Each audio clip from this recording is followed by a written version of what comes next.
আসসালামু আলাইকুম প্রিয় শিক্ষার্থী বন্ধুরা, চ্যানেল এমএপি বাংলার পক্ষ থেকে আমি সকলকে আবারও স্বাগত জানাচ্ছি এবং সেই সাথে ব্যাকরণের ধারাবাহিক আলোচনার অংশ হিসাবে আজকে আমি আলোচনার বিষয় নির্ধারণ করেছি কৃৎ প্রত্যয়। তো চলুন জেনে নিই কৃৎ প্রত্যয় কাকে বলা হয়।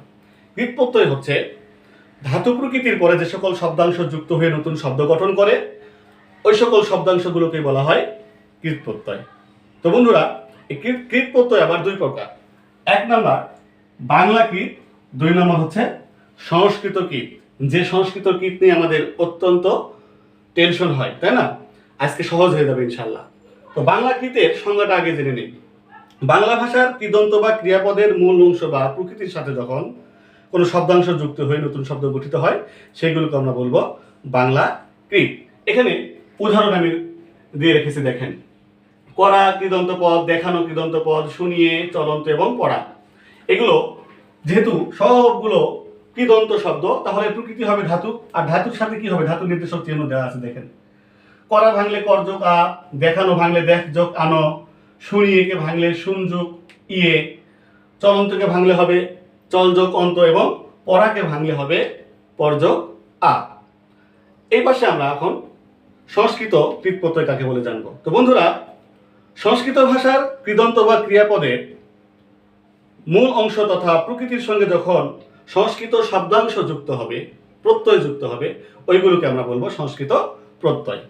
তো আমি এই পাশে এই বাংলা ভাষার যে কৃদন্ত শব্দগুলো আছে তার অর্থগত মিল রেখে আপনাদের বোঝানোর সহজার্থে আমি কিছু সংস্কৃত কৃদন্ত পদ এই পাশে লিখেছি, যেমন কর্তব্য, দর্শন, শ্রবণীয়, গমন এবং পঠিত, যেগুলো এই পাশের যে কৃদন্ত বাংলা ছিল তার সাথে অর্থগত মিল রয়েছে।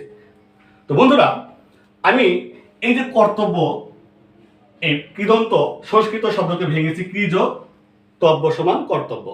তো মনে রাখতে হবে বাংলা ক্রিয়ার করা এর অর্থ সংস্কৃত কৃদন্ত পদে যদি প্রকাশ পায়, যে কোনো কৃদন্ত শব্দে করা অর্থ বোঝাবে, যেমন কার্য মানে করা, করণীয় মানে করা, তারপরে কর্তব্য মানে করা। মনে রাখতে হবে এর ধাতু বা প্রকৃতি হবে একই, সেটা কি? ক্রি। ক্রি হয়ে যাবে, মনে রাখবেন। অনুরূপভাবে এদের দেখ বা দেখানো বা দেখা ক্রিয়ার সংস্কৃত রূপ হচ্ছে দর্শন।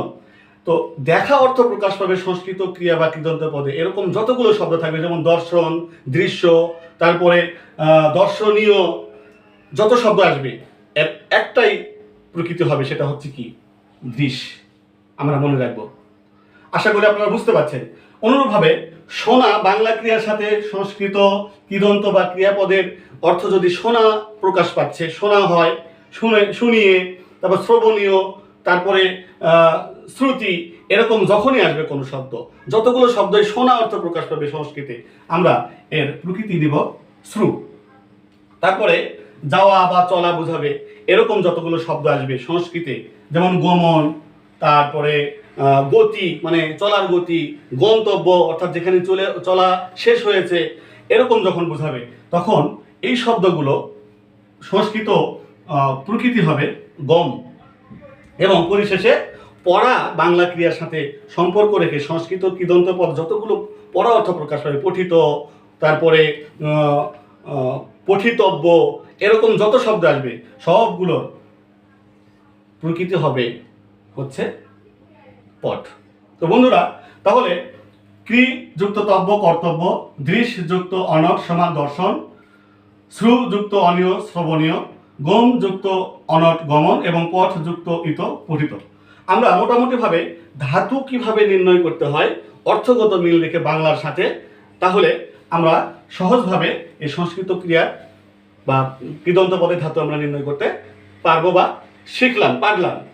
এখন আমাদের মূল কথা হচ্ছে, তাহলে আমরা প্রত্যয় কিভাবে নেব, যে কোন প্রত্যয় থাকলে আমরা, মানে প্রত্যয়ন্ত শব্দের সাথে কি থাকলে আমরা কোন প্রত্যয় যুক্ত করবো, এটা তো কোনো টেনশন নাই। আমরা একটু লক্ষ্য করে দেখেন। আমি বোর্ডের ডান পাশে দেখতে পাচ্ছেন আপনারা কতগুলো প্রত্যয়ের আমি নাম লিখে রাখছি, দেখতে পাচ্ছেন আপনারা? ডান পাশে দেখেন, এই যে অনট, ঘ্যান, তব্য, অল, ত্রিজ, অনিয়, সানচ, অক এবং কয়ত বা কয়তয়, যেগুলো পরীক্ষায় সবচেয়ে বেশি আসে। যেগুলো অত্যন্ত জরুরি শেখা, সেগুলো নিয়ে আমি আলোচনা করবো যে কখন এই প্রত্যয়গুলো আমাদের যুক্ত হয়, এই শব্দাংশগুলো যুক্ত হয়ে সংস্কৃত কৃত প্রত্যয় গঠিত হয়। তো বন্ধুরা, প্রথমে আমরা দেবো অনট প্রত্যয়। প্রত্যয়ন্ত শব্দের শেষে যদি অন উচ্চারিত হয়, অন, যেমন দর্শন, বন্ধুরা দেখেন, দর্শন, গমন, তারপরে শ্রবণ, এরকম অন উচ্চারণ হচ্ছে দেখেন প্রত্যয়ন্ত শব্দের শেষে।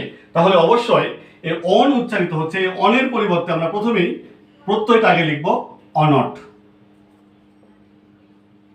আমি শেখার কৌশলার্থে বললাম যে এটা অনট হয়ে গেল। তাহলে ধাতুটা কি? আমি বলেছিলাম যে দেখা বোঝালে সবগুলো ধাতু হবে কি? দৃশ, দৃশ যোগ অনট, দর্শন। তারপরে গমন, অন উচ্চারণ হচ্ছে, আমি যদি অনট প্রত্যয় এখানে লিখে নেই, দেখেন খেয়াল করে, তাহলে গমন যাওয়া চলা বোঝালে সবসময় আমি সংস্কৃত প্রকৃতি হয় গম, এটা একটু আগে আলোচনা করেছি, দেখেন হয়ে গেল গম যোগ অনট সমান গমন। শ্রবণ, শোনা বোঝাবে, এরকম সংস্কৃত কৃদন্ত পদে সবসময় কি ধাতু হয়? শ্রু হয়, তাই না? শ্রু, এটা যেহেতু ধাতু প্রকৃতি, ধাতু নির্দেশক চিহ্ন আমি দিলাম, আর প্রত্যয় হবে অনট। তো বন্ধুরা, অনট প্রত্যয় আমরা শিখে ফেললাম, তাই না? এরপরে আমরা জানবো 2 নম্বরে আছে ঘ্যান প্রত্যয়। কখন ঘ্যান হয়? প্রত্যয়ন্ত শব্দের শেষে যদি অন্তস্থ জ বা জ ফলা থাকে এরকম, তাহলে অবশ্যই তার পরিবর্তে ঘ্যান প্রত্যয় আসবে। যেমন আমি উদাহরণ দিই, দেখেন, কার্য, তারপরে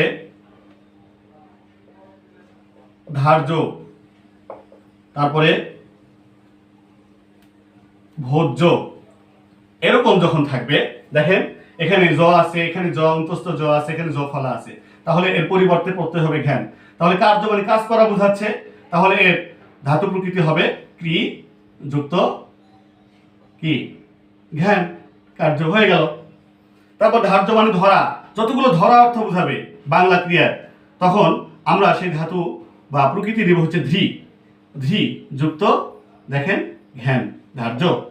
ভোজ্য, ভাজা বোঝাচ্ছে, এটা একটা ভাজা ক্রিয়া, এটার ধাতু হয় ভুজ, ভুজ যুক্ত ঘ্যান সমান ভোজ্য। এরকম হাস্য, তারপরে গম্য, এরকম যত আছে সবগুলো আমরা এই প্রত্যয় নিয়ে নির্ণয় করব। তো বন্ধুরা, আমরা এরপরে যাব তব্য প্রত্যয় নিয়ে। প্রত্যয়িত শব্দের শেষে যদি তব্য থাকে তাহলে তব্যয় হয়, যেমন দা তব্য, তাহলে দাতব্য, তব্য আছে, তব্য চলে যাবে, তাহলে দা থাকে, এ দা হচ্ছে ধাতু প্রকৃতি তব্য। তারপরে পঠিতব্য, পঠিতব্য, এই যে পঠিতব্য মানে পড়া বোঝাচ্ছে, তাহলে ধাতু কি হবে? পট, প্রকৃতি হবে পট যোগ সমান তব্য। বুঝতে পেরেছেন নিশ্চয়? এরপরে আমরা যাব 4 নম্বরে আছে অল প্রত্যয়। প্রত্যয়ন্ত শব্দের শেষে যদি অন্তস্থ থাকে, যেমন জয়, তারপরে ক্ষয়, ভয়, বিনয়, এরকম যদি থাকে প্রত্যয়ন্ত শব্দের শেষে অন্তস্থ অ, এই অন্তস্থ অ এর পরিবর্তে প্রত্যয় হবে অল। খেয়াল করবেন, প্রত্যয় কি হবে? অল হবে। আর প্রকৃতির পূর্বে একটা রস্বইকার বসবে, তাহলে বর্গীয় জয়ের পূর্বে একটা রস্বইকার দিলে কি হবে? জি যোগ অল, জয়। তারপরে খি, খি যুক্ত অল, ক্ষয়। ভয়, ভি, ভয় রস্বইকার, ভি যুক্ত অল সমান ভয়। যেখানে বিনয়, তো বি যদি উপসর্গ নেই, বি যুক্ত নি যুক্ত অল, এটা এভাবে আমরা করতে পারি, কারণ এখানে নি হবে ধাতু, এখানে ধাতু নির্দেশক চিহ্ন দিতে হবে। তো বন্ধুরা, অল প্রত্যয়টা আমরা বুঝতে পেরেছি যে প্রত্যয়ন্ত শব্দ শেষে অন্তস্থ থাকলে অল হবে, তার পূর্বে একটা প্রকৃতির পূর্বে রস্বইকার দিতে হবে। এরপরে আমরা শিখবো হচ্ছে 30 প্রত্যয়। প্রত্যয়ন্ত শব্দের শেষে যদি তা থাকে, যেমন দাতা, তারপরে ক্রেতা, তারপরে মাতা, এরকম যদি তা থাকে তাহলে তা এর পরিবর্তে প্রত্যয় হবে 30। যেমন দাতা এর প্রকৃতি হবে দা যুক্ত 30, দাতা। ক্রেতা, ক্রয় করা বুঝালে এটার প্রকৃতি হবে এরকম, কয়রফালা দীর্ঘইকার যুক্ত ত্রিচ। মাতা, এখানে মাতা মানে মা নয়, মাতিয়ে দেওয়া, এখানে ক্রিয়া বোঝাবে। তাহলে মা হচ্ছে ধাতু প্রকৃতি, মা যুক্ত ত্রিচ। তো তা থাকলে ত্রিচ হয় বন্ধুরা, এটাও আমরা শিখে ফেললাম। এরপর আমরা যাব অনিয় প্রত্যয়, তাই না? প্রত্যন্ত শব্দের শেষে যদি নিয় থাকে, যেমন দর্শনীয়, শ্রবণীয়,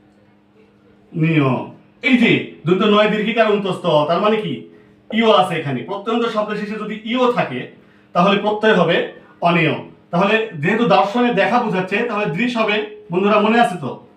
তো দৃশ যুক্ত অ নি অ, দর্শনীয়। তাহলে শ্রবণ শোনা বুঝালে শ্রু হয় সবসময়, শ্রু যুক্ত অনিয় সমান শ্রবণ। এরপরে অক প্রত্যয়। অক বলতে এখানে নকও আমরা ব্যবহার করতে পারবো। প্রত্যন্ত শব্দের শেষে অক বা নক উচ্চারিত হলে ওটা থেকেই যায়। যেমন পাঠক, পাঠক অক উচ্চারণ হচ্ছে শেষে, দেখেন খেয়াল করে, পাঠক। তাহলে এখানে পড়া বোঝাচ্ছে, ধাতু হবে পট, সংস্কৃত প্রকৃতি হবে পট যুক্ত নক, নকও দিতে পারি আমি, অক এখানে লিখতে পারি।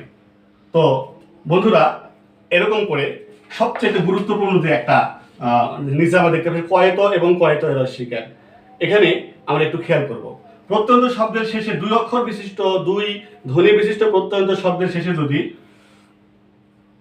ত থাকে বা এরকম যুক্ত বর্ণ থাকে, দয়ে ধ, গয়ে ধ, এরকম যদি থাকে দুই অক্ষর বিশিষ্ট, তাহলে প্রত্যয় হবে কয়ত বা কয়ত এর অস্বীকার। যেমন হত, এর শেষে তো আছে দুই অক্ষর বিশিষ্ট, তাহলে এখানে হবে হন, হন যোগ তো কয়ত, হত।